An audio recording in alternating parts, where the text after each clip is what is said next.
Je m'appelle Gilles Salle,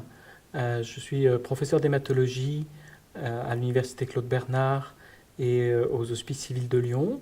où j'exerce la responsabilité de chef de service d'hématologie au sein du groupement hospitalier Sud. Je dirige une équipe de recherche qui s'appelle Prolifération B indolente et qui se consacre à l'étude des mécanismes qui expliquent la survenue de lymphome, un cancer des ganglions qui reste assez fréquent. Synergie Long Cancer s'articule autour de programmes bien délimités, avec un projet sur l'échappement tumoral et un projet sur le ciblage thérapeutique qui consiste à joindre des efforts pour développer de nouveaux outils afin de combattre le cancer. Les premiers traitements contre le cancer ont été assez empiriques. La chirurgie pour enlever la tumeur, la chimiothérapie pour la détruire avec des perfusions de médicaments qui détruisent la plupart des cellules qui se divisent, ou la radiothérapie dans le même ordre d'idée mais plus focalisée. À partir du moment où on a commencé dans les années 90, je dirais, à mieux comprendre pourquoi une cellule devenait cancéreuse, ont été identifiés dans la cellule cancéreuse un certain nombre de cibles potentielles pour des interventions. Ça va de la sélection de protéines qui sont exprimées à la surface d'une cellule cancéreuse et que l'on va cibler avec des anticorps dirigés contre ces protéines, à des mécanismes plus complexes qui régulent des grandes fonctions cellulaires qui peuvent être altérées dans certains types de cancers. L'idée quand même est de développer des médicaments qui ne sont pas des bulldozers, mais qui se fondent sur un rationnel précis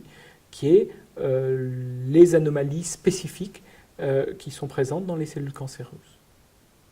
Il y a plusieurs centaines de médicaments issus des thérapies ciblées qui sont développés dans le cadre d'essais cliniques dans le monde et dans les centres de soins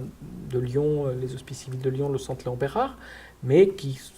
sont effectivement utilisés chez des patients dont la maladie est un petit peu plus avancée et les patients souhaiteraient pouvoir parfois bénéficier de ces traitements plus précocement. Cependant, une fois qu'un médicament a montré son efficacité et une tolérance satisfaisante chez des patients dont les maladies étaient avancées, alors on développe ce qu'on appelle la recherche clinique plus classique, qui est le positionnement de ce médicament dans l'arsenal thérapeutique, seul ou en combinaison avec d'autres médicaments comme la chimiothérapie. Et en règle générale, lorsque le médicament est efficace et bien toléré, il passe assez rapidement. Alors assez rapidement, aux yeux du patient, c'est toujours insuffisant et on le comprend bien, mais en quelques années, il fait partie de l'arsenal thérapeutique utilisé d'emblée. Cependant, pour les nouvelles molécules qui sont en développement, il faut respecter cet algorithme de développement. On ne peut pas exposer les patients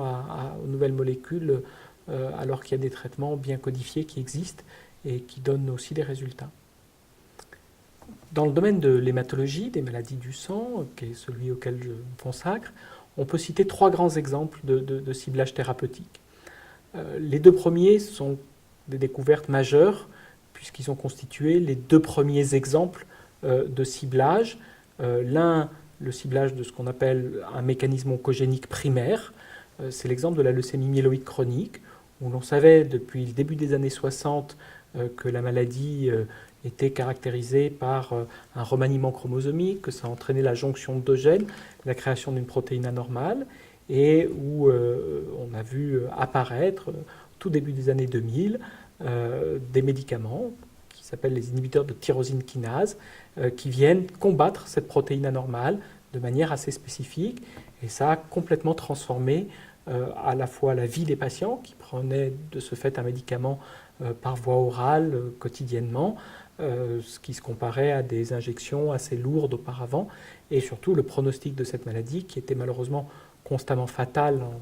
quelques années et qui est devenue une maladie certes chronique, que l'on ne guérit pas encore avec ces médicaments, mais pour lesquels beaucoup de patients ont une qualité de vie normale en prenant ce médicament. Deuxième exemple, c'est celui qu'on appelait les anticorps monoclonaux, qui là ciblaient une protéine particulière située à la surface des cellules de la maladie. Les anticorps anti-CD20 ont constitué une avancée majeure dans le traitement du lymphome, puisqu'ils ont permis de guérir substantiellement plus de patients. Le troisième exemple, il est d'actualité, puisque c'est quelque chose qui vient d'être publié en juin 2013, C'est l'exemple d'une protéine